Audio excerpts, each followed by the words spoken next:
భారత్ పాకిస్తాన్ల మధ్య ఉన్నటువంటి ఉద్రిక్త పరిస్థితుల నేపథ్యంలో ఇప్పటికే పాకిస్తాన్ హై కమిషన్ వద్ద భారత్కు చెందినటువంటి వ్యక్తులు నిరసన తెలియజేసినటువంటి విషయాలు అందరికీ తెలిసింది. ఇది ఒక్క ఇండియాలోనే కాకుండా ఇతర దేశాలలో ఉన్నటువంటి ప్రవాస భారతీయులు కూడా అక్కడున్నటువంటి పాకిస్తాన్ హై కమిషన్ వద్ద తమ నిరసనలను తెలియజేస్తూ ఉండటం, అలాగే ఇటీవల లండన్లో పాకిస్తాన్ హై కమిషన్ వద్ద నిరసన తెలియజేస్తున్నటువంటి సమయంలో పాకిస్తాన్కి చెందినటువంటి ఒక దౌత్యవేత్త గొంతు కోస్తానంటూ సైగలు చేయటం భారత నిరసనకారులను ఉద్దేశించి, ఇవన్నీ కూడా వీడియోలు బయటకు వచ్చినవి, ఇవన్నీ మనం చూసాం. అయితే ఆదివారం తెల్లవారుజామున 5 గంటల సమయంలో సెంట్రల్ కౌంటీలో లండన్లో ఉన్నటువంటి ఈ ప్రాంతంలో ఉన్నటువంటి ఈ పాకిస్తాన్ హై కమిషనరేట్ వద్ద భారత్కి చెందినటువంటి ఒక ప్రవాస భారతీయుడు అద్దాలు పగలగొడుతున్నారు అంటూ, ధ్వంసం చేస్తున్నాడు అంటూ పోలీసులకు సమాచారం అందటంతో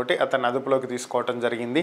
అతను ఒక నిర్దిష్టమైనటువంటి అడ్రస్ ఏమీ లేదని, తను భారత్కి చెందినటువంటి వ్యక్తి అని, నిరసన తెలియజేసే దాంట్లో భాగంగా ఈ చర్యకు పాల్పడినట్లుగా పోలీసులు విచారణలో తేలింది. ఈయన కోర్టులో కూడా ప్రవేశపెట్టారు. అలాగే మరొక వైపు ఎవరైతే పాకిస్తాన్ దౌత్యవేత్త భారతీయ నిరసనకారులను ఉద్దేశించి గొంతు కోస్తానంటూ సైగలు చేశారో అతని మీద కూడా కేసు నమోదు చేసినట్లుగా తెలుస్తుంది.